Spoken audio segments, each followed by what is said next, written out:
پھر آپ کو یہ بھی پتہ ہونا چاہیے یہ جواب میں دوں گا تو اس پر یہ سوال ہوگا، پھر اس کا یہ جواب ہے، پھر یہ جواب دوں گا تو تیسرا اس پہ یہ سوال ہوگا۔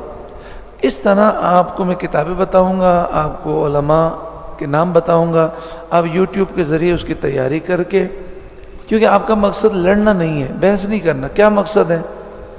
اپنے پیارے دوست کی کنفیوژن دور کرنا ہے، اور وہ سمجھنا چاہتا ہے، کوئی لڑنا نہیں چاہتا، اور وہ کوئی بدعقیدہ بھی نہیں ہے، بد مذہب نہیں ہے، بس باتوں میں آ کے کنفیوز ہو گئے۔ تو آپ تنہائی میں بیٹھ کر اس کو بولیں گے دیکھو بھائی تمہارا یہ سوال ہے، یہ دیکھو بخاری شریف کا حوالہ ہے، اس کا جواب یہ ہے۔ اب اس پر ہو سکتا ہے کہ جن لوگوں نے اس کے ذہن میں کنفیوژن ڈالی ہوگی انہوں نے اس پر بھی سوال تیار کیا ہوگا، تو بولے گا اس پر یہ سوال ہوتا ہے، تو آپ کہیں گے ہاں مجھے پتہ ہے اس کا یہ سوال ہے، اس کا یوں جواب ہے۔ وہ کہے گا نہیں اس پر بھی سوال ہے، تو آپ کہیں گے بھائی یہ بھی ہے، دیکھو اس کا بھی یہ جواب ہے۔ تو اس طریقے سے آپ اس کو پیار محبت سے سمجھائیں گے، اور کوشش کریں گے آپ کا لہجہ بہت نرم ہونا چاہیے، کہیں بھی اس کو یہ نہ لگے کہ یہ اپنے علم کی دھاک بٹھا رہا ہے اور مجھے ڈیگریڈ کر رہا ہے، ایسے لگے آپ اس کے ہمدرد ہیں، پیار سے سمجھا رہے ہیں، ٹھیک ہے؟ پھر اس طرح آپ سمجھائیں گے، پھر ایک وقت آئے گا جب آپ کے پاس اس کے سوال کا جواب نہیں ہوگا، کیونکہ بڑے سے بڑا عالم بھی ہو ہر سوال کا جواب کسی کے پاس نہیں ہوتا، تو ہو سکتا ہے 4 سوال کے بعد وہ 5واں کرے گا، آپ کے پاس جواب نہیں ہوگا، تو کوئی گھبرانا نہیں ہے، کیونکہ آپ اپنی گفتگو سے پہلے ہی کہیں گے میں عالم نہیں ہوں، میں پورا جانتا نہیں ہوں، جو مجھے پتہ ہے میں آپ کو بتاتا ہوں، اگر اس کے علاوہ آپ کے ذہن میں کوئی کنفیوژن ہوگی تو پھر ہم انشاءاللہ کسی اچھے عالم سے مل کر اپنی کنفیوژن دور کر لیں گے۔ تو جہاں چوتھے سوال کے بعد 5واں کی آپ کو جواب نہیں آتا تو آپ کیا جملہ دہرائیں گے؟ میں نے تو آپ کو کہا تھا میں عالم نہیں ہوں، مجھے جتنا پتہ ہے یہ میں نے آپ کو بتا دیا، اب یہاں یہ سوال ہے میں لکھ لیتا ہوں، اور بھی سوال بتائیں، یہ بھی لکھ لیتا ہوں، یہ بھی لکھ لیتا ہوں، ٹھیک ہے میں علماء سے پوچھ کر اس کا جواب آپ کو دے دوں گا، یا کسی عالم سے ہم مل لیں گے۔ تو اس طریقے سے کیا ہوگا کہ انشاءاللہ آہستہ آہستہ اس کی کنفیوژن دور ہو جائے گی۔ اب چونکہ ہمارے پاس وقت کم ہے، اب آپ کو پتہ ہے میں یادگار رمضان سے یہاں آتا ہوں، آنے میں تاخیر ہو جاتی ہے، پھر اب دیکھیں ابھی 2:30 تو بج گئے، اب ہمارے پاس تقریباً 55 منٹ ہیں، اب موضوعات بہت ہیں۔ اب مثلاً ایک موضوع ہے قادیانی مرزائی، تو قادیانی مرزائی کا موضوع ہمیں ایزی لگتا ہے، عام طور پہ آپ سنیں گے تو آپ بولیں گے کوئی مسئلہ ہی نہیں ہے، وہ کافر ہے، وہ ختم، بات ختم، اس موضوع پر کیوں سمجھایا جا رہا ہے؟ لیکن کراچی یونیورسٹی کے اندر اور دیگر یونیورسٹیوں میں، کالجوں میں قادیانی وہ کام کر رہے ہیں، اور ہمارے بھولے بھالے مسلمانوں کو کتنوں کو قادیانی بنا چکے ہیں، کیونکہ ان کے پاس علم نہیں تھا۔ اسی طرح آپ یورپ میں چلے جائیں، امریکہ میں جائیں، کینیڈا میں جائیں، آپ انڈیا میں چلے جائیں، مختلف ملکوں میں قادیانی کام کر رہے ہیں۔ افریقہ میں ہمارے ایک مفتی صاحب ہیں، انہوں نے بتایا سینکڑوں کی تعداد میں انہوں نے مسلمانوں کو قادیانی بنا دیا۔ تو ہمیں پتہ ہونا چاہیے کہ ان کے وار یہ ہیں، اس کا جواب یہ ہے۔ اب میں آپ سے ایک سوال کرتا ہوں، آپ بھی بولیں گے کہ قادیانی ختم نبوت کے منکر ہیں، حضور کو خاتم النبیین نہیں مانتے، یہی بولیں گے نا ہم؟ میں آپ کو ایک ویڈیو دکھا دوں، پھر میں آپ سے سوال کرتا ہوں، وہ ویڈیو کیا ہے؟ قادیانیوں کا اس وقت جو سب سے بڑا ہے اس کا نام ہے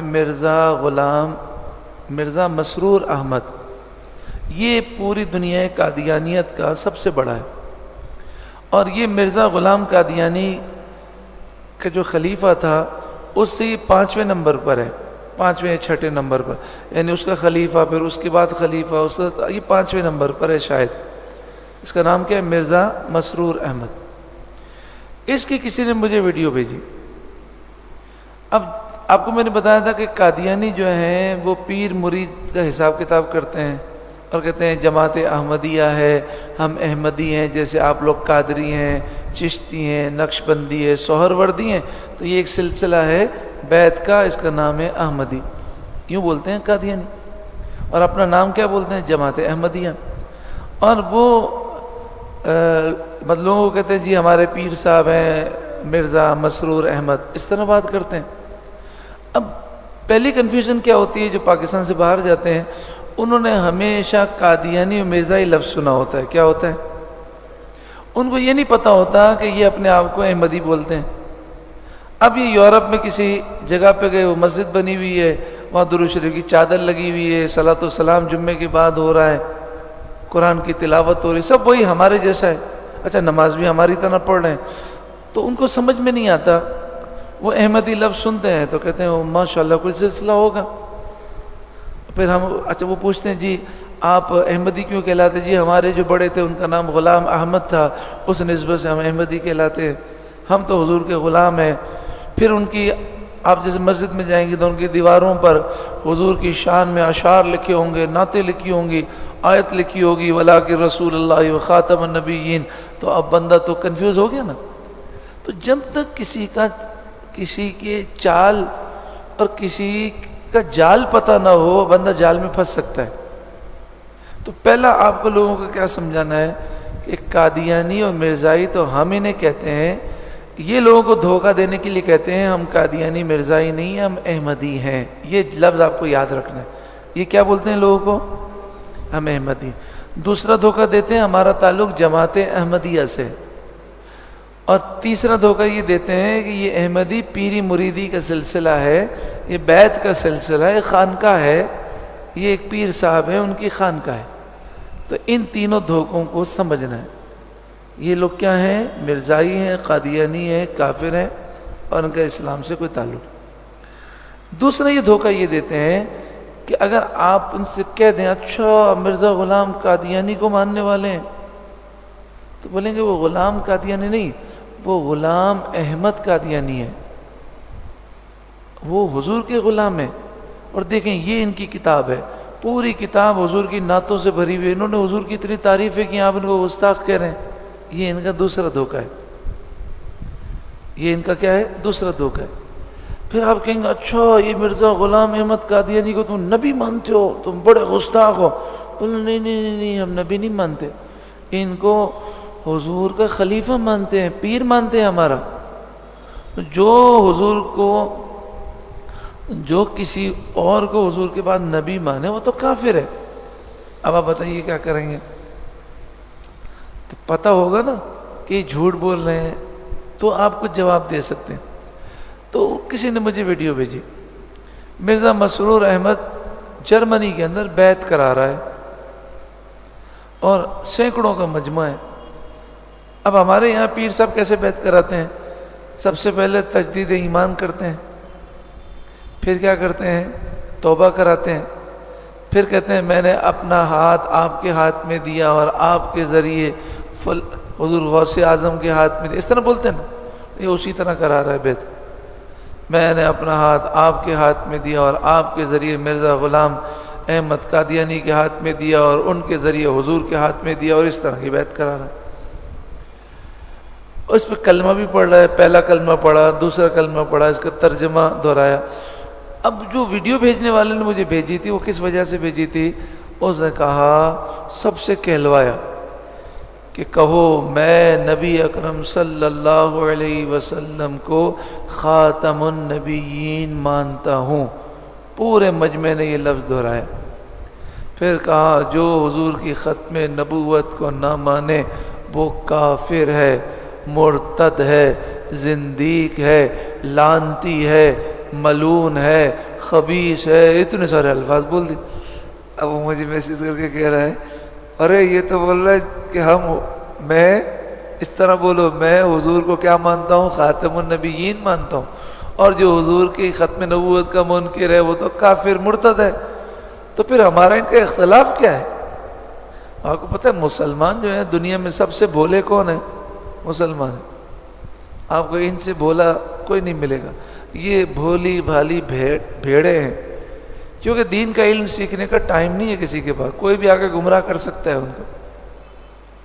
اتنے بھولے ہیں کہ اسرائیلی فوجیں 1,00,000 سے زائد لوگوں کو شہید کر چکی ہیں ابھی غزہ میں، اور 75 سال سے 1948 سے لے کر اب تک 20 لاکھ سے اوپر بندے شہید ہو گئے.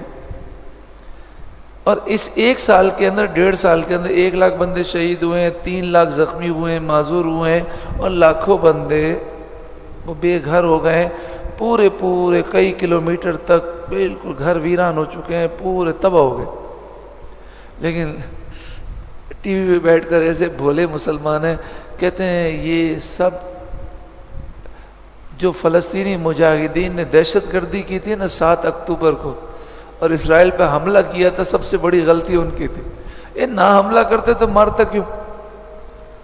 یعنی 75 سال سے وہ مار رہا ہے، 75 سال سے فلسطین میں ظلم کر رہے ہیں۔ اب انہوں نے انتقام لینے کے لیے کارروائی کی، بدلہ لینے کے لیے، تو مجرم کیسے ہو گئے؟ یہ تو ایسے ہی ہو گیا کہ انڈیا پاکستان کو مارتا رہے، اب پاکستان جوابی حملہ کرے تو جی پاکستان نے دہشت گردی کی۔ تو یہ ٹی وی پہ بیٹھ کر، ابھی ٹی وی پر بیٹھ کر انہوں نے بڑے دلائل دیے اور بولا یہ 7 اکتوبر کو ان مجاہدین نے حملہ کیا، یہی دہشت گرد ہے، ان کی وجہ سے سارے قتل جتنے فلسطین مارے گئے یہ سب کی ذمہ داری ہے۔ تو ان سے بڑا بھولا اور بیوقوف کوئی انسان ملے گا آپ کو؟ ہے بھائی، کوئی ملے گا آپ کو؟ تو خیر، تو بڑے بھولے لوگ ہیں۔ تو میں نے کہا کہ بھائی دیکھو، تمہیں یہ پتہ ہونا چاہیے کہ یہ ہمیں دھوکہ دینے کے لیے خاتم النبیین کا لفظ بھی استعمال کرتے ہیں اور ختم نبوت کا بھی لفظ استعمال کرتے ہیں، لیکن معنی اپنی مرضی کا کرتے ہیں۔ یہ آخری نبی معنی نہیں مانتے، یہ اس کا ترجمہ کرتے ہیں افضل نبی۔ تو اب اس نے کہا نا کہ کہو میں حضور کو خاتم النبیین مانتا ہوں، تو معنی دل میں کیا کیا؟ افضل نبی مانتا ہوں۔ اور اس نے کہا کہ ختم نبوت کو جو نہ مانے وہ کافر ہے، مرتد ہے، یعنی جو حضور کا افضل نبی نہ مانے۔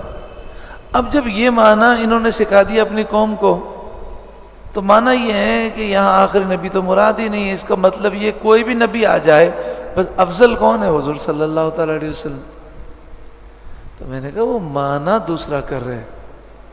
دیکھیں قرآن تو ایک ہی ہے نا، قادیانی بھی یہی قرآن پڑھ رہے ہیں، آغا خانی بھی یہی پڑھ رہے ہیں، بورے بھی یہی پڑھ رہے ہیں، جو صحابہ کرام کے گستاخ ہیں وہ بھی یہی پڑھ رہے ہیں، جو ولیوں کی کرامتیں نہیں مانتے وہ بھی یہی پڑھ رہے ہیں، سب پڑھنے والے تو وہی ہیں۔ پھر قرآن پڑھنے کے باوجود یہ گمراہ کیسے ہو گئے؟ انہوں نے قرآن کا مفہوم غلط بیان کیا، ان کے بڑوں نے قرآن کا مفہوم کیا بیان کیا؟ غلط بیان کیا۔ اب آغا خانی قرآن یہی پڑھتے ہیں، لیکن وہ وَأَقِيمُوا الصَّلَاةَ وَآتُوا الزَّكَاةَ کا ترجمہ کرتے ہیں دعا مانگا کرو اور پاک رہا کرو۔ زکوٰۃ بھی غائب، نماز بھی غائب، وضو یہ نہیں کرتے، نماز یہ نہیں پڑھتے، زکوٰۃ یہ نہیں دیتے، حج عمرہ یہ نہیں کرتے۔ وَأَتِمُّوا الْحَجَّ وَالْعُمْرَةَ لِلَّهِ، حج اور عمرہ اللہ کے لیے کرو، اس کا مطلب کرتے ہیں اللہ کے لیے اچھی نیتیں کرو۔ کیا معنی کرتے ہیں؟ اچھی نیت کرو، حج بھی ہو گیا، عمرہ بھی ہو گیا۔ تو اس طرح کی تو قرآن پڑھنے، لیکن اب قرآن کی عربی تو ان کے لوگوں کو نہیں آتی، انہوں نے جو ترجمہ کر دینا، کوئی پوچھنے والا ہی نہیں ہے۔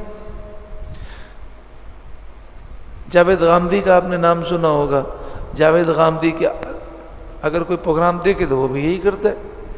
آپ کو انٹرنیٹ پر ایسے اسکالر ملیں گے، انما الحیات الدنیا لعب ولہو، اب اس کا ترجمہ ہے دنیا کی زندگی تو کھیل تماشے کی طرح فضول ہے، بے حقیقت ہے، لہذا دنیا میں دل نہ لگاؤ۔ اور یہ کیا کہہ رہے ہیں اسکالر بیٹھ کر؟ انما الحیات الدنیا لعب ولہو، دنیا کی زندگی میں تو کھیلنا کودنا ہی ہے، مزے کرو، کوئی حلال حرام کا چکر نہیں ہے، صرف خنزیر حرام ہے، اس کے علاوہ ہر جانور حلال ہے۔ باقاعدہ ایک انٹرنیٹ پر مولوی نے فتویٰ دیا کہ پورے قرآن میں بتاؤ کون سا جانور ہے جس کو اللہ نے فرمایا حرام ہے؟ صرف فرمایا وَلَحْمَ الْخِنزِيرِ، کیا فرمایا؟ خنزیر کا گوشت۔ اس نے کہا کتے بھی کھا سکتے ہیں، بلیاں بھی کھا سکتے ہیں، سانپ بچھو بھی کھا سکتے ہیں، جیسے چائنیز کھاتے ہیں۔ یہ جو مسجد ہے نا، یہ مسجد بنائی ہمارے محمد امین بلو علیہ الرحمہ نے۔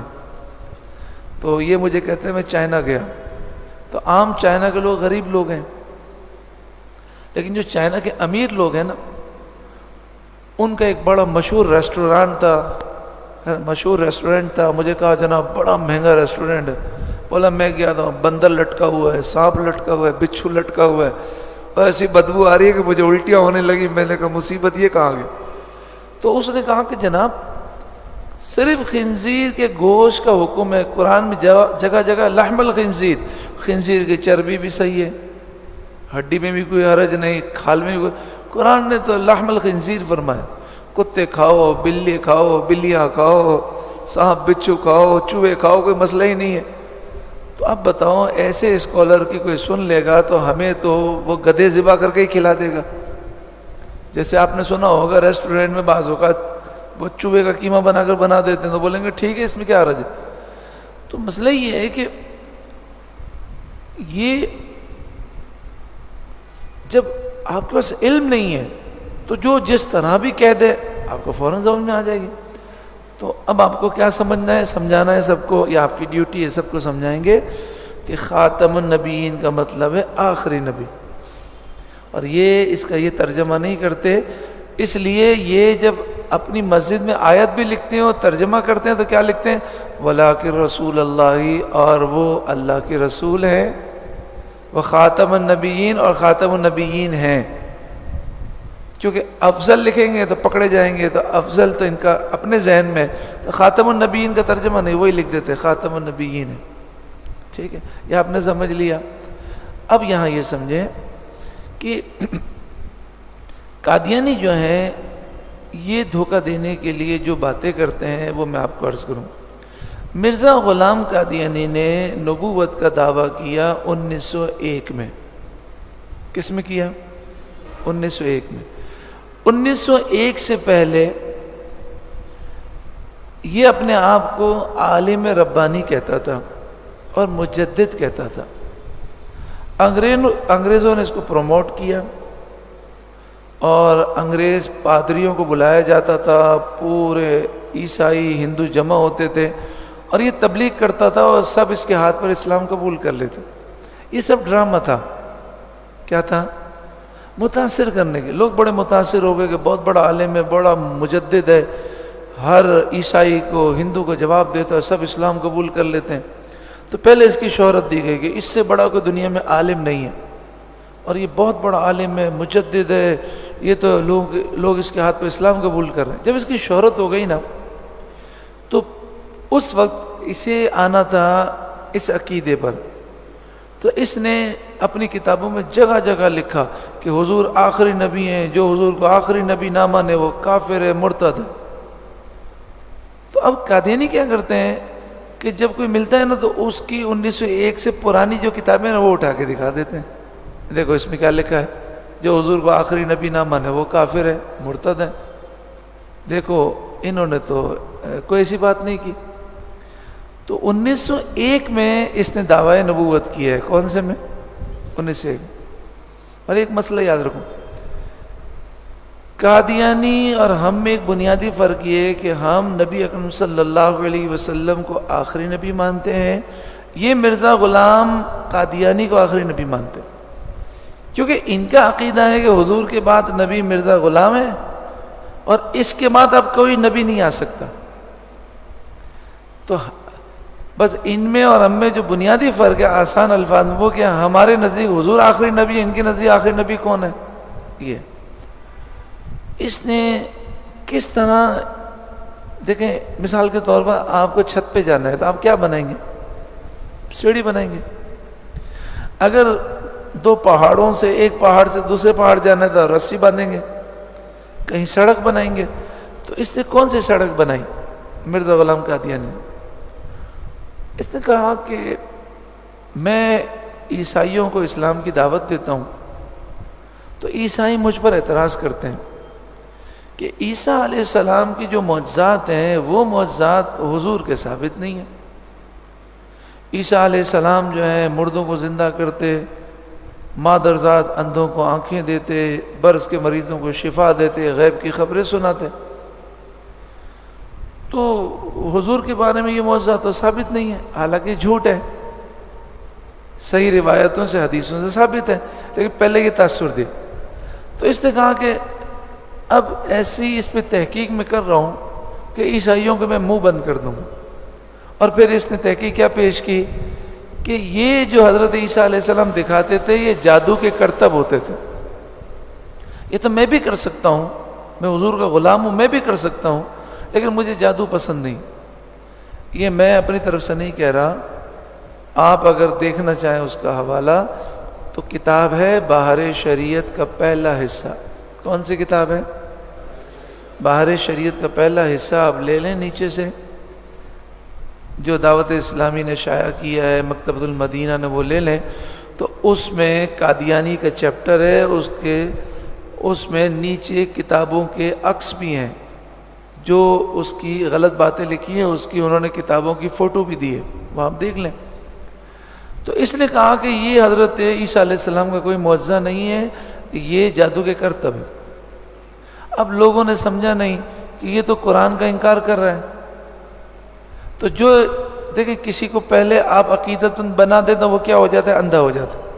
تو جو اس کے عقیدت مند اندھے ہو گئے، انہوں نے کہا نہیں نہیں، یہ تو حضور کی محبت میں بات کر رہے ہیں۔ پھر اسے دوسری بات کی کہ عیسائی مجھ سے کہتے ہیں کہ تمہارے نبی زمین کے اندر ہیں اور ہمارے نبی وہ آسمانوں میں، تو اور تمہارے نبی کا انتقال ہو گیا، ہمارے نبی زندہ ہیں، ان کا انتقال ہی نہیں ہوا، تو افضل ہمارے نبی ہوئے تو ہم تمہارے نبی پہ کیوں ایمان لائیں؟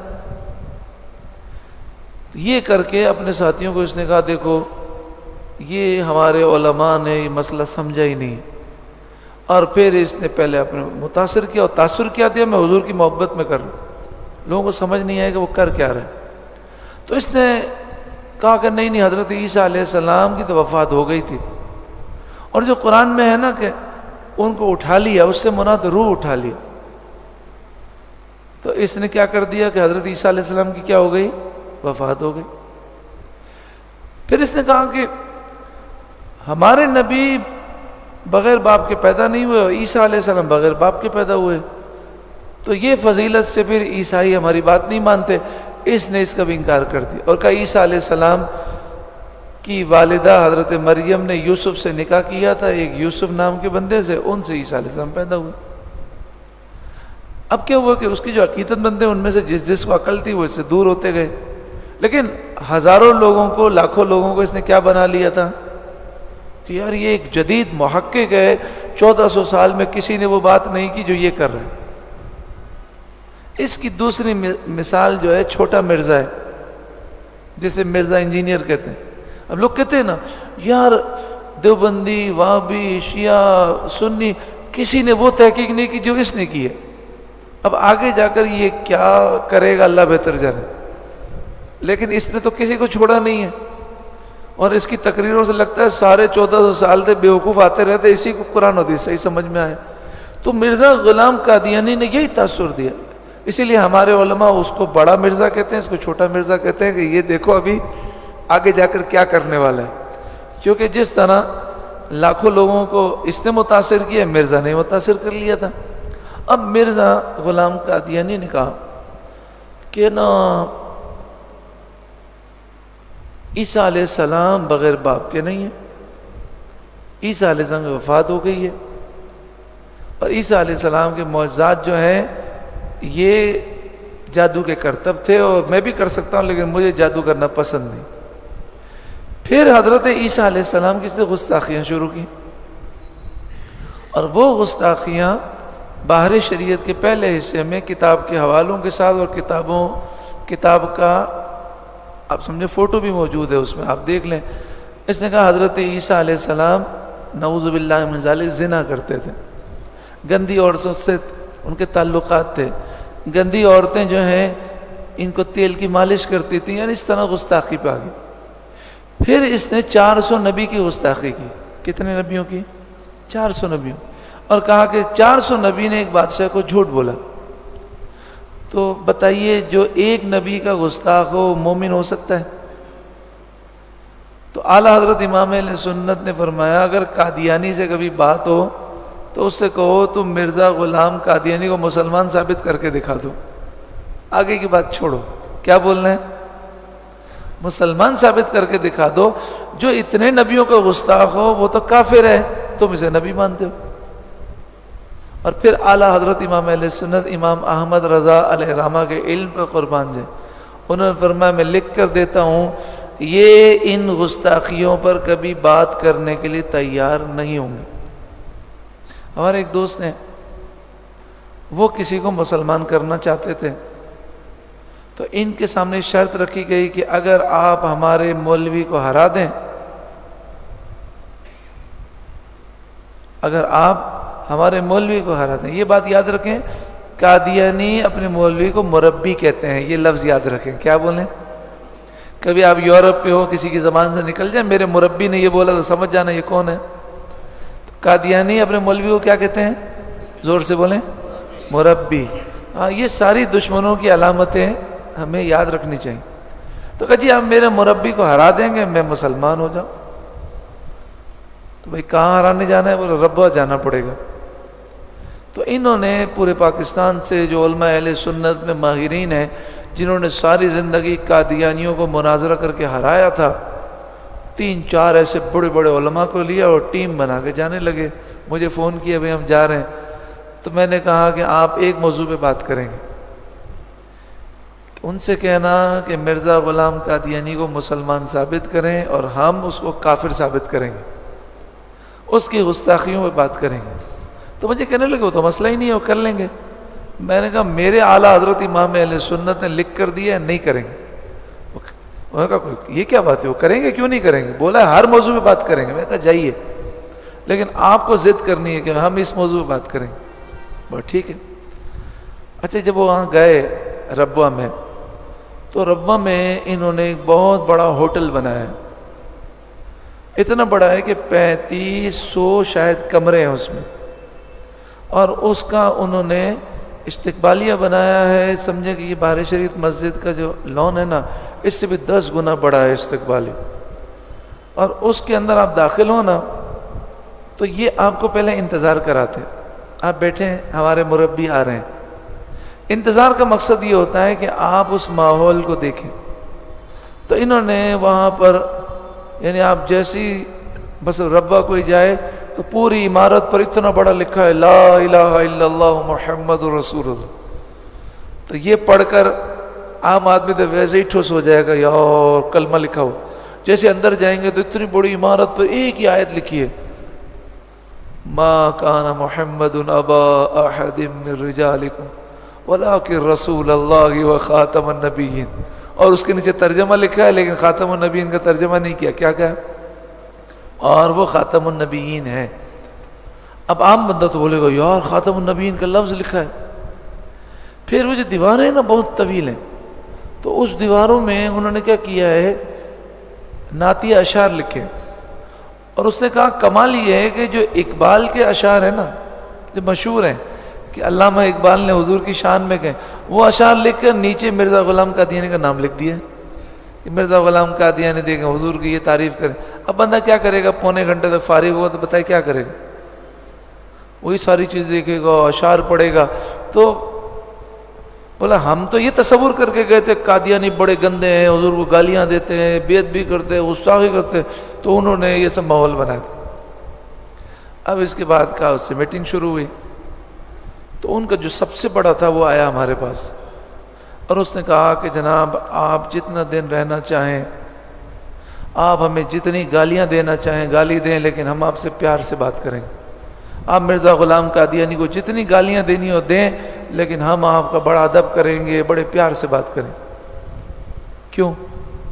رسول اللہ صلی اللہ علیہ وسلم نے فرمایا احلا من العسل، یہ ان کی زبانیں شہد سے زیادہ میٹھی ہوں گی۔ اب بتائیں شہد سے زیادہ میٹھی چیز ہم نے کبھی پائی ہے؟ تو زبان کے تو میٹھے ہیں نا۔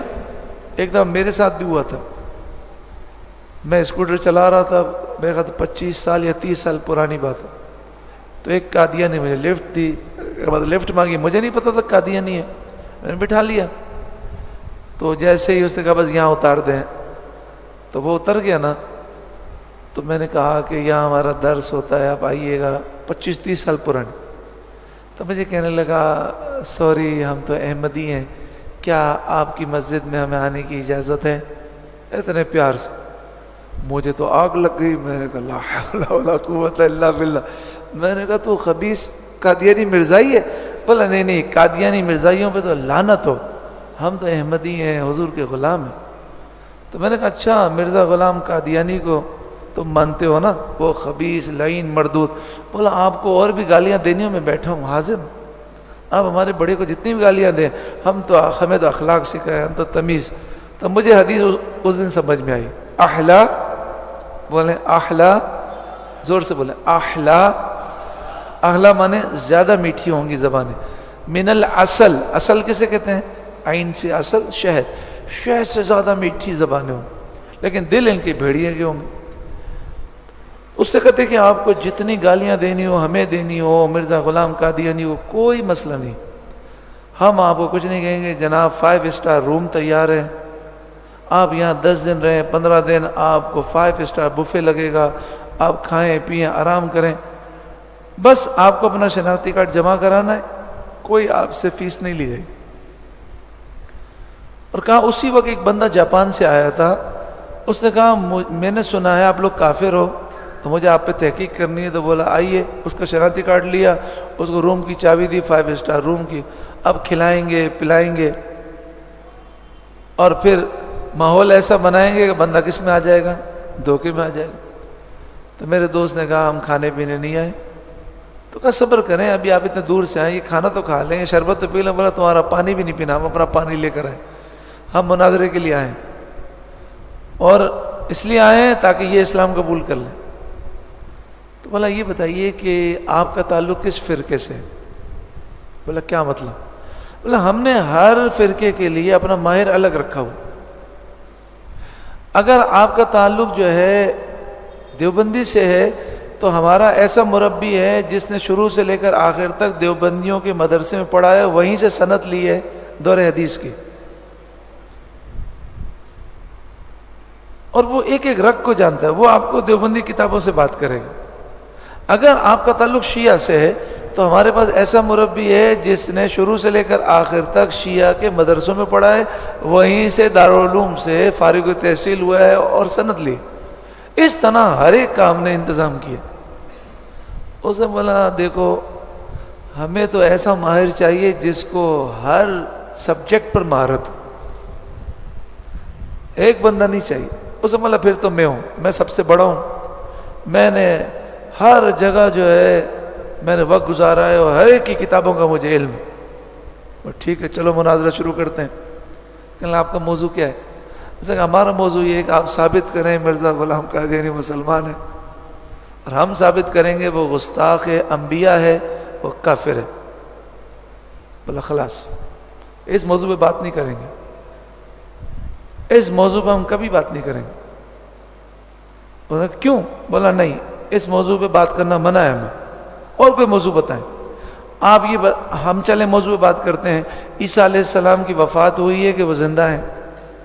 عیسیٰ علیہ السلام بغیر باپ کے پیدا ہوئے ہیں یا آپ کی والدہ نے شادی کی تھی؟ عیسیٰ علیہ السلام کے معجزات جو ہیں وہ کیا ہیں؟ معجزہ ہیں، یہ جادو کا کرتب ہے؟ ہم اس موضوع بات کریں گے، امام مہدی اور مسیح موعود، اس سے مراد کون ہے؟ مسیح موعود جو ہیں وہ عیسیٰ علیہ السلام ہے یا کوئی ان کی مثل ہے؟ اس موضوعات میں ہمیں بات ہی نہیں کرنی، ہمارا تو ایک ہی موضوع ہے۔ کیا موضوع ہے؟ آپ ثابت کر دو کہ مرزا غلام مسلمان ہے، اور ہم ثابت کریں گے کہ اس نے انبیاء کی گستاخی کی ہے، خصوصاً عیسیٰ علیہ السلام کی اور 400 نبیوں کی، لہذا وہ کافر۔ ہم اس کی گستاخی بات کریں۔ بولا ہم وہاں 3 دن ہماری بحث ہوتی رہی۔ کتنے دن؟ بار بار وہ چلا جاتا غصے کے اندر، اور کہا تھا غصہ نہیں آئے گا، لیکن یہ موضوع سن کے آگ بگولا ہو جاتا تھا، کیونکہ بناوٹ کب تک چلتی ہے؟ اصل تو بغض ہے نا ہم سے۔ تو کہا 3 دن تک ہم وہیں رہے، ہم اپنا کھانا پینا پیک کرا کے گئے تھے، ہمیں پتہ تھا ہمیں ان کی کوئی چیز نہیں کھانی، تو ہم جناب روکی سوکھی پہ گزارا کر رہے تھے، ہم نے نہ ان کا پانی پیا نہ کچھ، اور کہا 3 دن تک وہاں بیٹھے رہے۔ تیسرا دن آ گیا، اس نے کہا اس موضوع پہ بات کرنی ہے دفع ہو جاؤ، میں بات نہیں کروں۔ وہ منظر دیکھ کر الحمدللہ جس کو اسلام قبول کرنا تھا اس نے اسلام قبول کر لیا۔ اس نے کہا یہ جھوٹے۔ اب مجھے آ کر کیا کہتے ہیں، یار کمال ہے اعلیٰ حضرت کا، اعلیٰ حضرت کے علم پہ قربان جائیں، انہوں نے کیسے لکھ دیا یار. کہا جب تم نے مجھے کہا تھا تو میں یہ سمجھا تھا کہ اس میں کیا مسئلہ ہے، لیکن اعلیٰ حضرت نے لکھ دیا اس موضوع پر ہی بات کرنی ہے، دوسرے کسی موضوع کو اٹھانا ہی نہیں ہے. اور آپ نے فرمایا ہرگز وہ اس موضوع پہ بات نہیں کریں گے. یہ اعلیٰ حضرت کی کرامت ہے، یہ بطور الہام ہی بندہ کہہ سکتا ہے. اعلیٰ حضرت اعلیٰ حضرت اعلیٰ حضرت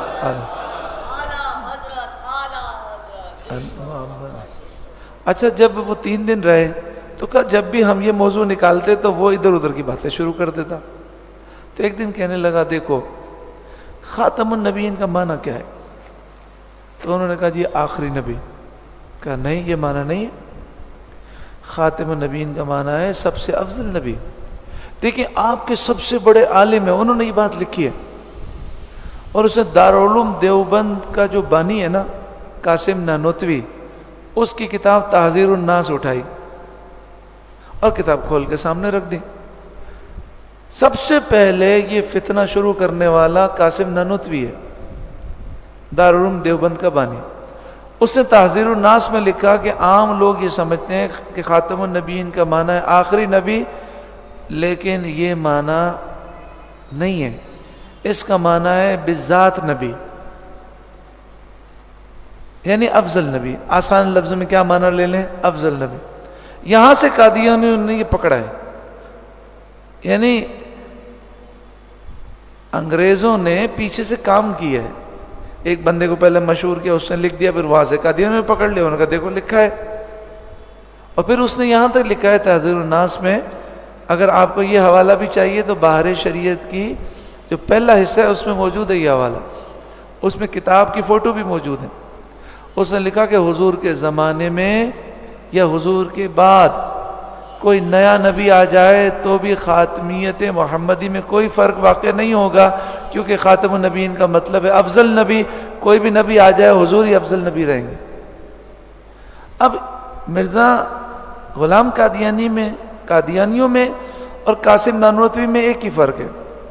قاسم نانوتوی نے کہا کہ ممکن ہے کوئی نیا نبی آ جائے لیکن نیا نبی نہیں آیا. اور قادیانیوں نے کیا کہا؟ اس نے کہا تھا آ سکتا ہے، لو آ گیا. بس اتنا فرق ہے. تو اس نے کہا کہ اس نے تحذیر الناس ہمارے سامنے رکھ دی. بولا تمہارے اتنے بڑے عالم ہیں، دارالعلوم دیوبند کے بانی ہیں مرزا قاسم نانوتوی، ہے نا. اچھا اس میں مرزا نہیں ہے، مطلب قاسم نانوتوی. تو اب چونکہ یہ مکسچر تھا نا، کیا تھا، یہ بولتا تھا مجھے سب آتا ہے، تو اس کی دماغ میں بات کیا ہو گئی، مکس ہو گئی. تو انہوں نے کہا تمہیں پتہ نہیں ہے ہم دیوبندی نہیں ہیں، ہم سنی ہیں. اور مرزا یعنی یہ جو ہے دارالعلوم دیوبند ہے اور اس کا جو بانی ہے قاسم نانوتوی، اس کو تو ہم کافر مانتے ہیں. اور ہمارے اعلیٰ حضرت امام اہل سنت نے اس کی یہی عبارت پورے عرب کے علماء کو دکھائی، پوری دنیا کے علماء کو. تو انہوں نے کہا کہ جو اس کے کافر ہونے میں شک کرے وہ بھی کافر ہے. یہ تو اعلیٰ حضرت نے پوری دنیا کے علماء سے فتویٰ لیا اس کے اوپر. تو بولا وہ سوری میں بھول گیا تھا، یہ کتاب رکھ دو. تو کہا اس وقت بھی ہماری مدد کس نے کی؟ روحانی طور پر اعلیٰ حضرت نے فرمائی. اور یہی نقطہ اٹھایا تھا قادیانیوں نے قومی اسمبلی میں. جب 1974 میں قومی اسمبلی میں قرارداد یعنی پیش ہوئی کہ قادیانی جو ہیں وہ کافر ہیں، تو بھٹو نے کہا کہ قادیانیوں کو بھی بلایا جائے اور ان کے سوالات کا جوابات دیا جائے. تو اس وقت میرا خیال ہے مرزا ناصر تھا، وہ آیا اور اس سے سوالات ہوئے. تو اسمبلی میں دیوبندی بھی تھے، غیر مقلدین بھی تھے، شیعہ بھی تھے، سنی بھی تھے، سب تھے. اور اس قرارداد کو متفقہ طور پر سب نے پاس کیا. تو اس نے یہی تحذیر الناس دکھائی. اور قومی اسمبلی کی جو رپورٹ ہے اس کے اندر بھی اس کا ذکر موجود ہے. اس نے دکھائی اور اس نے کہا یہ تمہارا سب سے بڑا عالم ہے، دارالعلوم دیوبند کا بانی قاسم نانوتوی، اس نے لکھا ہے کہ خاتم النبیین کا معنی آخری معنی سمجھنا یہ عوام کا خیال ہے، اہل فہم پر یہ بات روشن ہے کہ کوئی آخر میں آئے پہلے آئے کوئی فضیلت کی بات نہیں، اس کے معنی ہے سب سے افضل نبی۔ تو کوئی حضور کے زمانے میں نبی آ جائے بعد میں آ جائے تو بھی حضور خاتم النبیین ہے کہ اس کے معنی آخری نبی ہے ہی نہیں۔ تو اب جو دیوبندی تھے وہ کیا جواب دیتے اس کا؟ تو دیوبندیوں کا جو بڑا تھا اس نے کہا اس کا جواب علامہ شاہ احمد نورانی دیں گے۔ تو شاہ احمد نورانی علیہ الرحمہ نے کہا کہ اس پر پوری دنیا کے علماء نے اس کو کافر کہا ہے، فتوے موجود ہیں، اس کا اسلام سے کوئی تعلق نہیں، لہذا یہ عبارت آپ پیش نہ کریں۔ تو لاجواب ہو گئے۔ کئی دنوں تک یہ سوال جواب ہوتے رہے، اور پھر 7 ستمبر 1974، کون سی ستمبر؟ 7 ستمبر 1974 میں متفقہ قرارداد پاس ہوئی کہ قادیانی کافر ہیں، اور پھر 1986 میں غالباً یہ قانون پاس ہوا کہ قادیانی چونکہ کافر ہیں یہ مسلمانوں جیسا حلیہ نہیں اپنا سکتے، مسجد نہیں بنا سکتے، کوئی بھی مسلمانوں کا جو شعائر ہے اس کی نقل نہیں کر سکتے، یعنی گنبد نہیں بنا سکتے، مینار نہیں بنا سکتے، اذان نہیں دے سکتے، قربانی نہیں کر سکتے، عید نہیں پڑھا سکتے، جمعہ نہیں پڑھا سکتے، اور اپنے پوجا خانے کو، عبادت خانے کو مسجد نہیں کہہ سکتے۔ یہ قانون پاس ہوئے۔ اللہ ہمارے بزرگوں کو جزائے خیر عطا فرمائے۔ اب جب یہ قرارداد یعنی پیش ہونی تھی تو بھٹو نے کہا میں اس کو ویٹو کر دوں گا کہ یہ دارالافتاء کا مسئلہ ہے، آپ اسے لے آئے ہیں اسمبلی کے اندر۔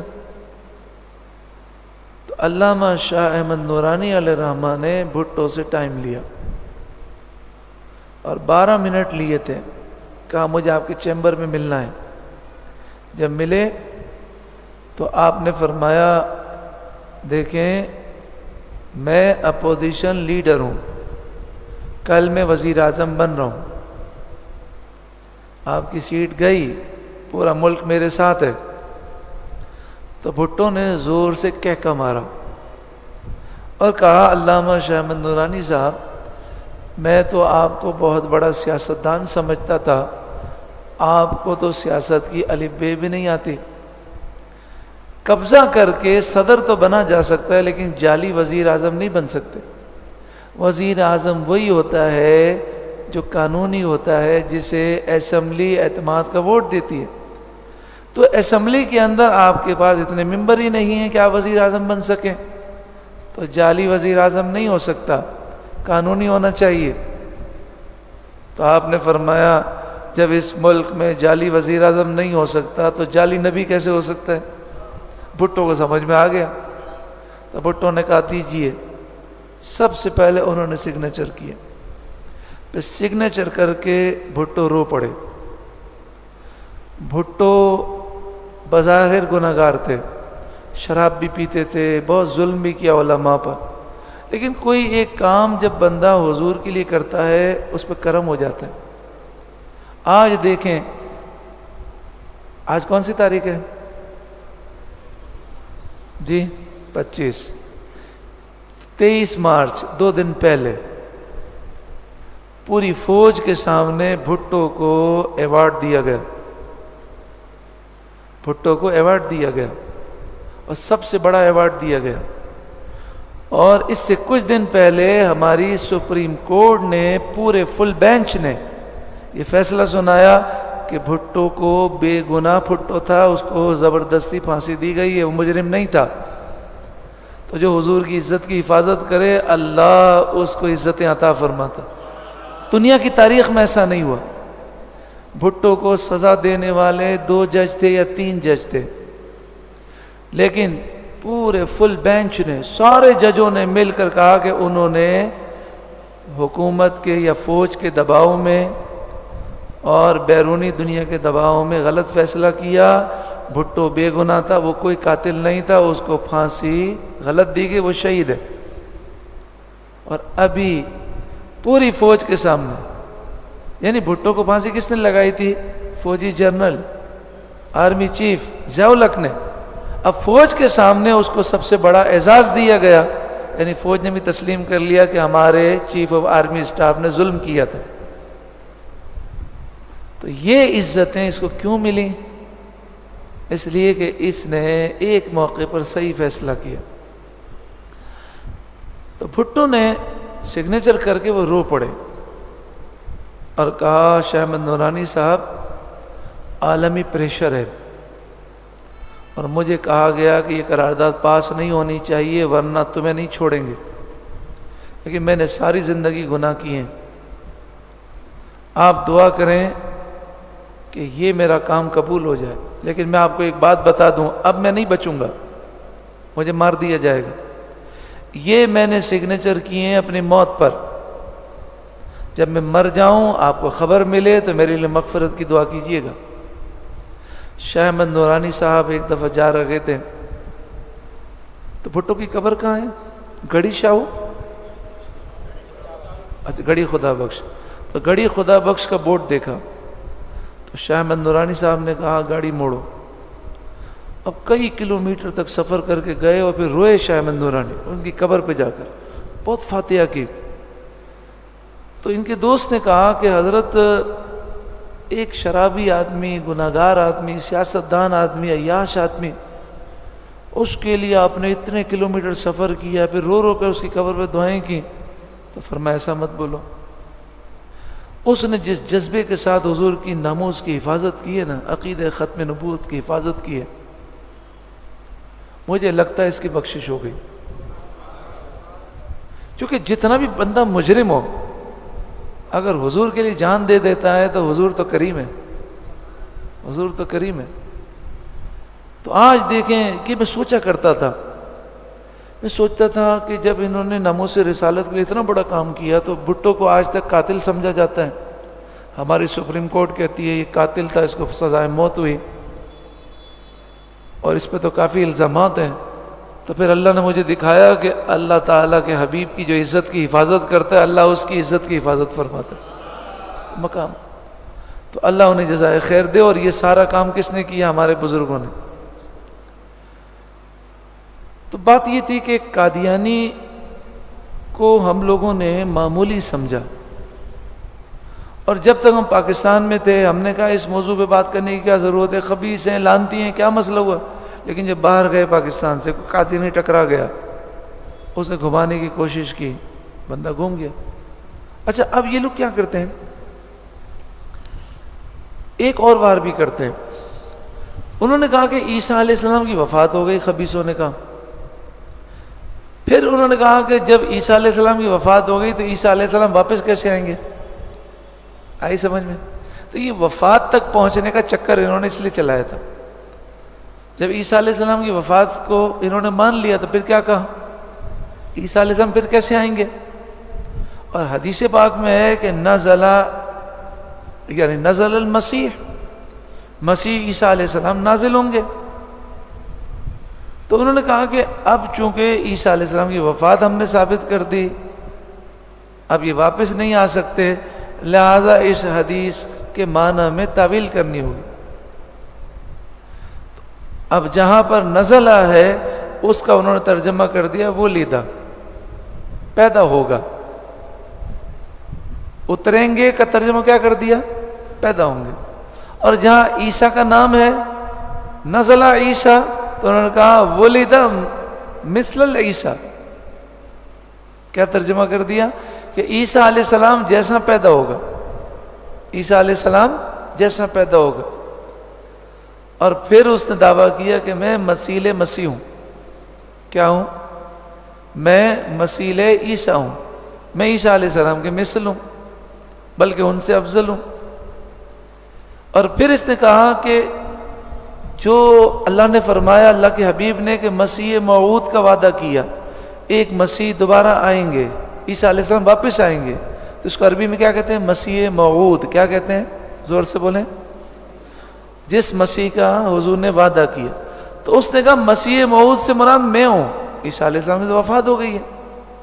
تو اس لیے کبھی کبھی انٹرنیٹ پر آپ دیکھیں گے نا، تو یہ قادیانی اس طرح لکھتے ہیں، حضرت اقدس مسیح موعود فرماتے ہیں، تو مرزا غلام قادیانی کو وہ مسیح موعود لکھتے ہیں۔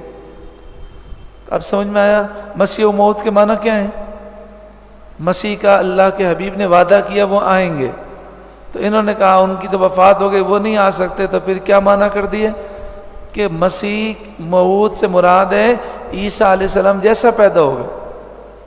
اب اعلیٰ حضرت امام اہل سنت نے فرمایا ان کے ہر دعوے پر مناظرہ کیا جا سکتا ہے کہ عیسیٰ علیہ السلام جیسا تو بتاؤ، اس کے اندر عیسیٰ علیہ السلام جیسی کون سی خوبی ہے؟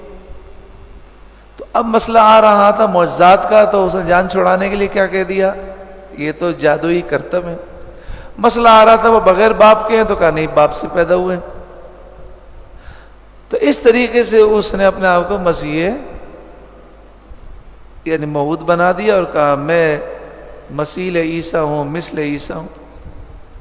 اس طریقے سے یعنی راستے بنا بنا کر وہ یہاں تک آ گئے۔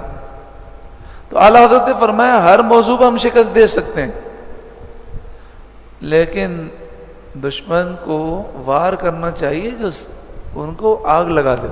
تو فرمایا سب سے پہلے بات کس پہ کرنی ہے؟ اس کو مسلمان ثابت کرو، اور ہم کیا کریں گے؟ تو کافر ثابت کریں گے، اس کی گستاخیوں پہ بات کریں گے، اور یہ کبھی نہیں کریں گے۔ تو یہ آپ نے سمجھ لیا۔ اب آپ کے ذہن میں سوال پیدا ہوگا کہ چلیں قادیانی کا فتنہ ہم نے سمجھا، لیکن اور بہت سے فتنے ہیں۔ ایک فتنہ ایسا ہے جو تقلید کا انکار کرتا ہے، تو اس کا کیا جواب ہے؟ ایک فتنہ ایسا ہے جو حدیث کا انکار کرتا ہے، اس کا کیا جواب ہے؟ ایک فتنہ ایسا بھی ہے نعوذ باللہ من ذالک جو قرآن میں تحریف کا قائل ہے انٹرنیٹ پر، اور کہتے ہیں قرآن میں رد و بدل ہوا اور اس کے لیے وہ فتنے کر رہے ہیں کہ پھر تو یہ ہو گیا، پھر تو یہ معنی ہو گیا۔ اس کا کیا جواب ہے؟ فتنے ہی فتنے ہیں نا۔ تو بہت سارے فتنے ہیں، ایسے فتنے ہیں جو یزید کو حق پہ مانتے ہیں، امام حسین کو باغی مانتے ہیں۔ ایسے فتنے ہیں جو صحابہ کرام کی گستاخیاں کرتے ہیں، ایسے فتنے جو اہل بیت کی گستاخیاں کرتے ہیں، ایسے فتنے ہیں جو کرامت کے منکر ہیں اور کہتے ہیں یہ کرامت ہیں، یہ تمہارے باباؤں کی قصے کہانیاں ہیں، ہم کسی بابا کو نہیں مانتے۔ تو پھر ان کا کیا جواب ہے؟ حالانکہ قرآن مجید فرقان حمید میں اور بخاری شریف میں کرامتیں موجود ہیں۔ ہم یہ کہتے ہیں جو بابا ولی ہے اس کو ہم مانتے ہیں، اور جو بابا ولی نہیں ہے اس کو بابا نہیں مانتے، اور جو ولی ہوگا اس کی کرامتیں ہو سکتی ہیں، اس میں کوئی حرج نہیں، قرآن حدیث سے ثابت ہے۔ پھر ایسے بھی فتنے ہیں جو کہتے ہیں جناب 20 رکعت تراویح کہیں سے ثابت ہے نہیں، 8 رکعت تراویح ہے۔ اچھا انسان کی فطرت کیا ہے پتہ ہے؟ آپ کو ہنسی آئے گی۔ انسان کی فطرت یہ ہے کہ اڑتی ہوئی کوئی افواہ بھی سن لینا اور اس میں کوئی آسانی ہو تو وہ جلدی دماغ میں بیٹھ جاتی۔ مثلا کوئی نکلتے نکلتے کہہ دینا کہ یار یہ اس میں تراویح میں اختلاف ہے، 8 کی روایت بھی ہے، تو وہ دوسرے دن 8 پڑھنا شروع کر دے گا۔ یہ انسانی فطرت ہے کہ جو مسئلہ آسان ہوتا ہے فوراً دماغ میں کیا ہو جاتا ہے؟ بیٹھ جاتا ہے۔ اور پھر ہم اپنی جان چھڑانے کے لیے کیا کہتے ہیں؟ اور جس مولوی نے بولا ہے نا اس کو قیامت کے دن پکڑیں گے، وہ پھنسے گا، ہم کیا کریں؟ ہم تو بولیں گے یا اللہ ہم تو اہل علم نہیں تھے، اس نے بولا، ختم۔ اب جیسے 3 طلاق کا مسئلہ ہے، 3 طلاق میں حنفی، شافعی، مالکی، حنبلی سب متفق ہیں، چاروں فقہ کے علماء، کہ 3 طلاقیں ایک ساتھ دیں تو 3 ہو جائیں گی۔ حنفی، شافعی، مالکی، حنبلی سب متفق ہیں، کیونکہ اس میں صحابہ کرام کا اجماع ہے، کیونکہ اس میں حضور کی سیاستہ میں واضح حدیث ہیں کہ حضور نے فرمایا 3 طلاق ایک ہی مجلس میں دیں گے 3 ہو جائیں گے۔ اب جہاں حضور کا فرمان واضح ہو وہاں کسی کا اختلاف ہو سکتا ہے۔ یہاں تک کہ سعودی عرب کے جو نجدی ہیں ان کو لوگ وہابی کہتے ہیں اور یہ اپنے آپ کو سلفی کہتے ہیں، ہم ان کو وہابی کہتے ہیں لیکن یہ اپنے آپ کو سلفی کہتے ہیں۔ سعودی عرب کے جو نجدی ہیں یہ نجدی ہونے کے باوجود، میرے پاس ان کے فتوی کی کتاب موجود ہے، حرم شریف میں جو نجدی درس دیتے ہیں ان کے درس کی ریکارڈنگ میں نے سنی، ان کا جو دارالفتاء ہے ریاض، وہاں سے فتویٰ جاری ہوا کہ 3 طلاقیں ایک ساتھ دی جائیں گی، 3 ہی ہو جائیں گی۔ تو یہاں سعودی عرب سے ایک کتاب چھپی اردو میں، اور یہ کتاب جو شائع کی غیر مقلدین نے، جو اپنے آپ کو اہل حدیث کہتے ہیں، انہوں نے شائع کی۔ تو اس کتاب میں اوپر لکھا ہے کہ 3 طلاقیں ایک ساتھ دینے سے 3 ہو جاتی ہیں، اس پر امت کا اتفاق ہے، اجماع ہے۔ اچھا، کس نے لکھا؟ سعودی عرب کے نجدی نے۔ یہ کتاب انہوں نے اردو میں شائع کی، اور یہاں کے لوگوں کی بدماشی دیکھیں، اس پہ نیچے حاشیہ مارا ہے، وہ کتاب بھی میرے پاس ہے، لکھا ان سے غلطی ہو گئی ہے، 3 طلاقیں ایک ہوتی ہے، 3 نہیں ہوتی۔ اپنے بڑے کی بات بھی نہیں مانتے۔ صرف 2 طبقے ہیں جو 3 طلاقوں کو ایک مانتے ہیں، ایک ہے شیعہ اور دوسرے ہیں غیر مقلدین جو اپنے آپ کو اہل حدیث کہتے ہیں۔ یہ 2 طبقے کہتے ہیں کہ اگر ایک ساتھ 3 طلاقیں دیں تو ایک واقع ہوگی۔ باقی دنیا کی ہر فقہ کا یہ کہنا ہے کہ 3 واقع ہو جائیں، لیکن جو بندہ طلاق دے دے گا نا 3، تو وہ عالم نہیں ہوگا، لیکن بولے گا نہیں، یہ جو کہہ رہے ہیں نا 3 طلاقیں ایک ہوتی ہیں، ان کے دلائل بڑے مضبوط ہیں، بڑا علم ہے یار، میں نے انٹرنیٹ پہ پڑھ لیا ہے، سن لیا ہے، بس کوئی مسئلہ نہیں، کسی مولوی کے پاس نہیں جانا۔ تو یہ انسانی فطرت ہے۔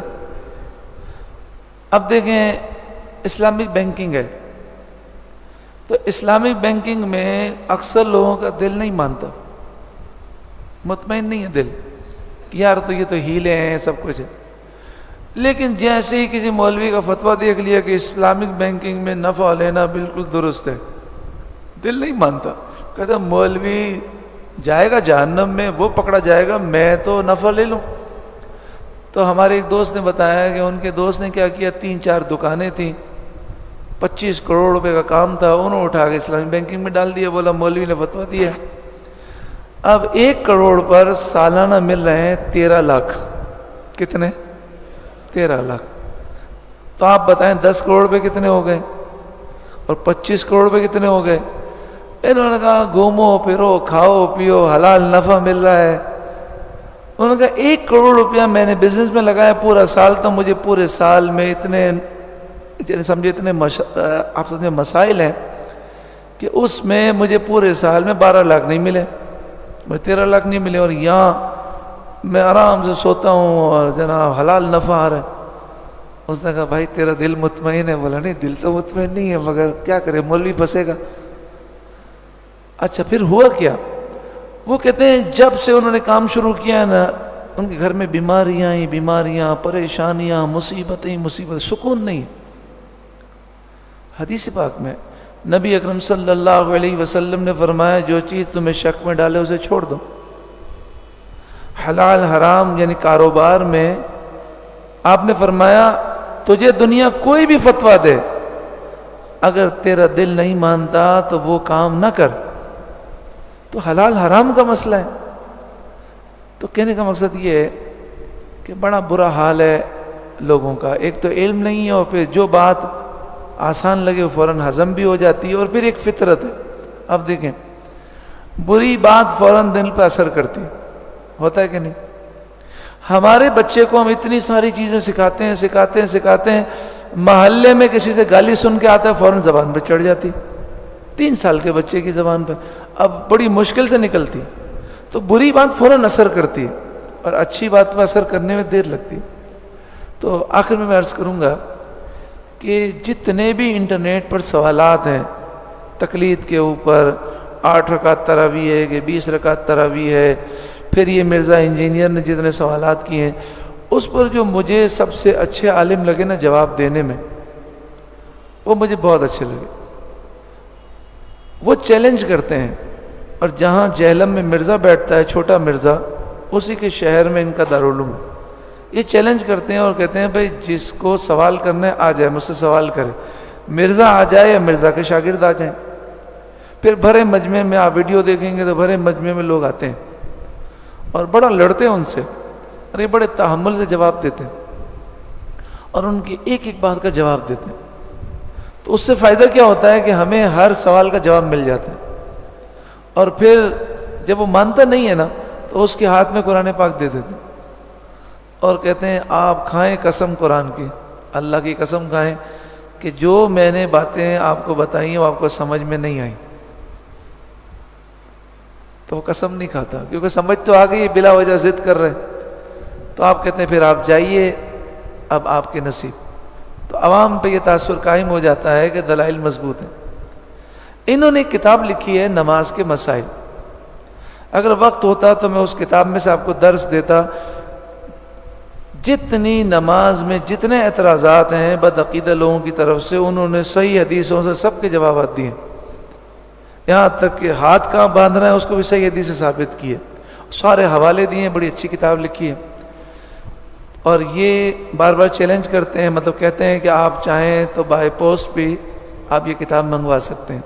ان کا نام ہے حضرت علامہ حسن علی یلدرم۔ کیا نام ہے؟ حسن علی یلدرم۔ آپ کو کبھی بھی کوئی پریشانی ہو تو آپ ان کا نام لکھیں، موضوع لکھیں، تو ان کے سوال جواب آ جائیں گے۔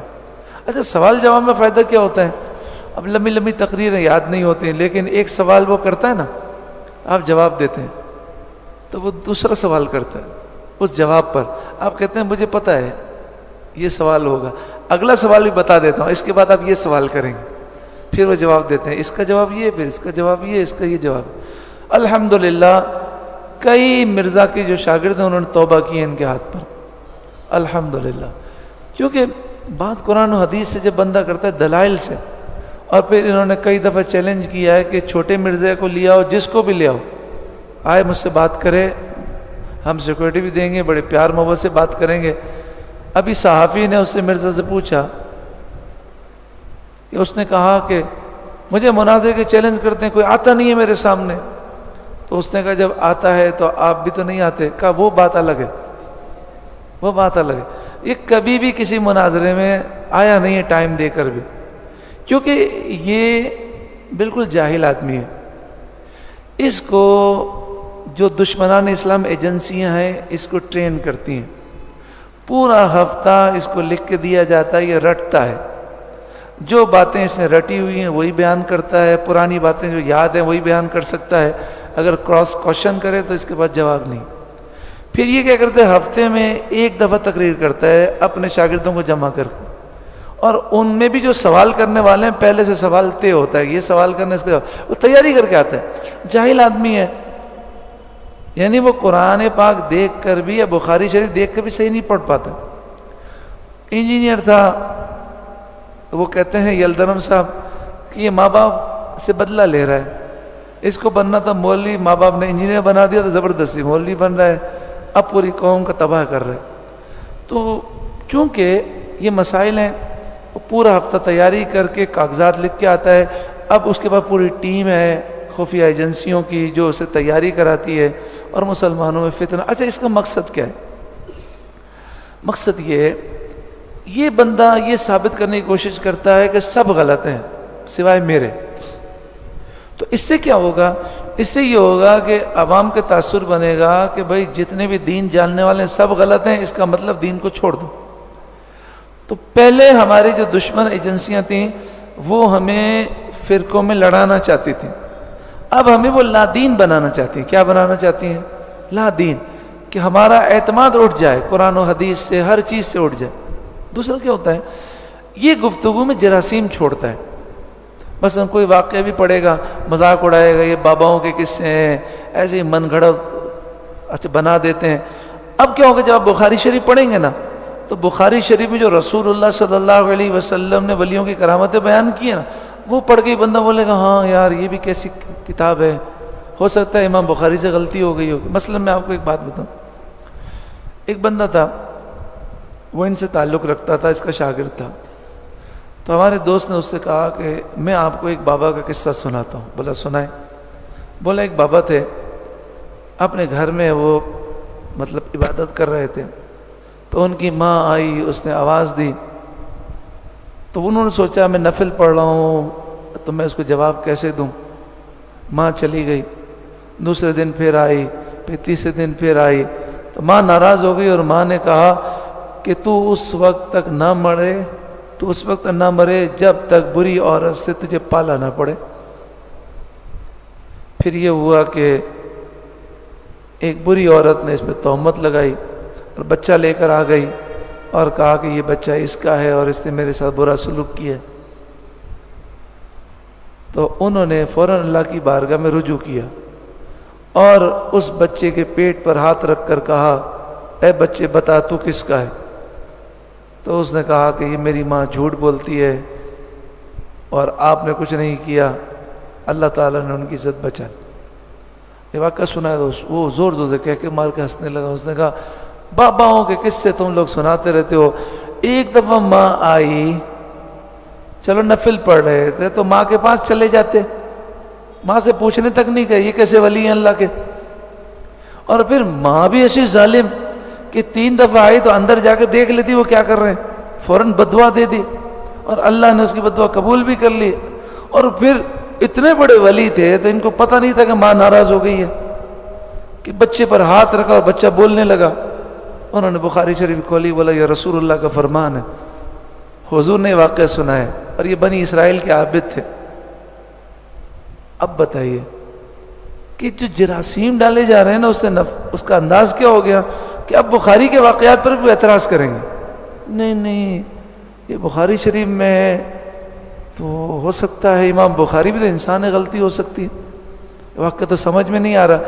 تو جب آپ کسی کے اندر مثلا کیلکولیٹر ہے, کیلکولیٹر کے اندر پیچھے سے نظام آپ خراب کر دیں تو 2+2 آپ کو 4 جواب نہیں آئے گا, کچھ اور آئے گا. جب دماغ ہی خراب ہو جائے گا تو پھر ہر چیز پہ کیا ہوگا, پھر وہ کہے گا یار یہ عاصب بن برقیہ یہ نبی تو نہیں تھے, اور انہوں نے ایک پلک جھپکنے سے پہلے اتنا بڑا تخت کیسے لیا ہے, ہو سکتا ہے اس کا کچھ اور مطلب ہوگا, یہ کرامت کیسے ہو سکتی ہے, یہ ممکن ہے بتائیے کہ یوں آپ جناب پل کے جھپکائیں اپنی, بند کریں آنکھ پھر کھولیں, کتنی دیر لگی. سلیمان علیہ السلام سے کہا سورہ نمل میں کہ میں آپ کی پلک جھپکنے سے پہلے ملکہ بلقیس کا تخت لے کر آؤں گا. اتنا بڑا تخت 500 میل کے فاصلے پر, 80 گز لمبا, 40 گز چوڑا, 30 گز اونچا, اور سونے کا بنا ہوا تخت, اور 7 محلات میں قید, اتنے پہرے دار, یوں کر کے لے آئے. یہ کیسے ہو سکتا ہے؟ تو اب کیا کرے گا؟ تو یہ ایک جراثیم ہے. پہلے وہ باباؤں کا انکار کرے گا, ولیوں کا, پھر صحابہ پہ اعتراض کرے گا, پھر حدیث پر آئے گا, پھر بولے گا بخاری کے علاوہ ساری حدیثیں میں نہیں مانتا, پھر بخاری پہ اعتراض کرے گا, پھر بولے گا قرآن کے علاوہ میں کسی کو نہیں مانتا, پھر قرآن پہ اس کو اعتراض ہوگا, پھر کہے گا شیعہ صحیح کہتے ہیں کہ 40 پارے تھے, گڑبڑ ہو گئی, مسائل ہے. تو اس طریقے سے ایک پوری پلاننگ کی گئی. پاکستان کیونکہ سب سے زیادہ عشق رسول اور ایمان وہ پاکستان میں, ان کو سب سے زیادہ خطرہ پاکستان سے. پاکستان کے حکمراں جو بھی ہوں, لیکن پاکستانی عوام کی اکثریت حضور سے محبت کرنے والی, تو یہ دین نکالنا چاہتے ہیں. یہ چھوٹے چھوٹے مسائل کہ جناب آپ کو جو ہے نا ہاتھ یہاں پہ رکھنا ہے, یہاں رکھنا ہے, اور رفع دین کوئی مسئلہ تھوڑی ہے.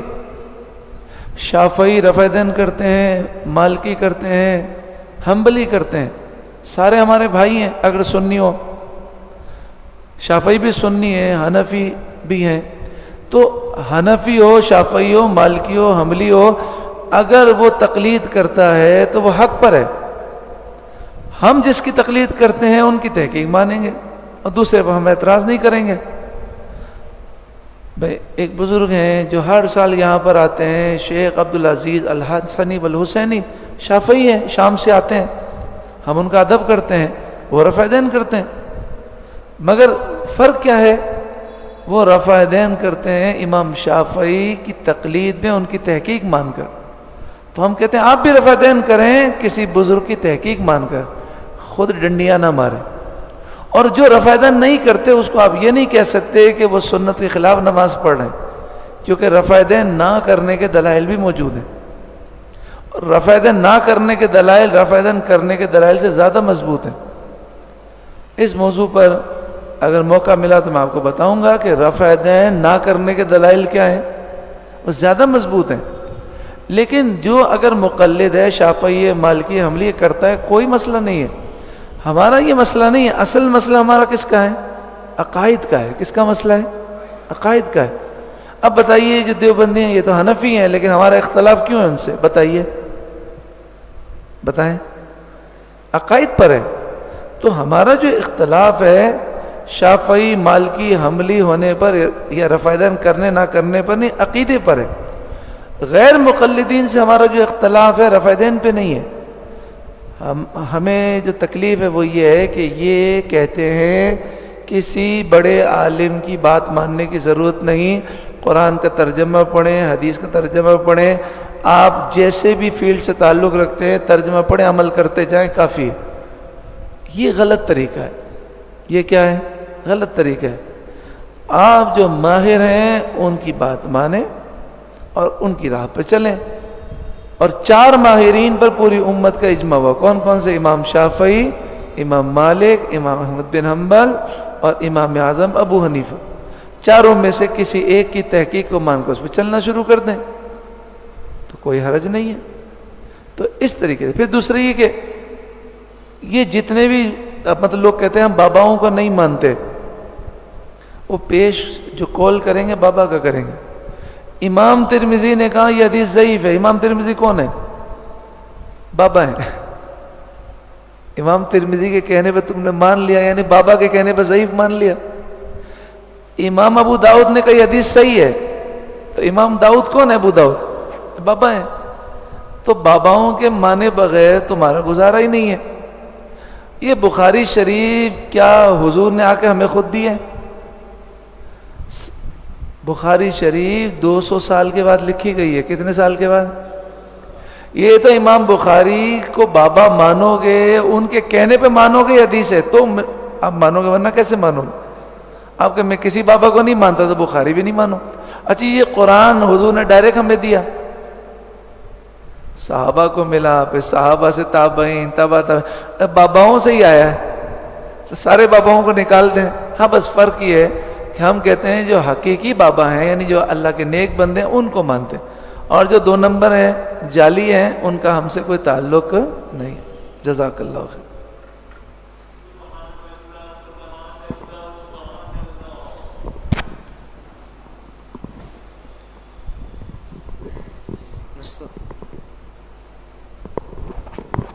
مصطفیٰ جان رحمت پہ لاکھوں سلام، شمع بز میں ہدایت پہ لاکھوں سلام، فتح باب نبوت پہ بے حد درود، ختم دور رسالت پہ لاکھوں سلام، غوث اعظم امام تقی والنقی کا جلوہ شان قدرت پہ لاکھوں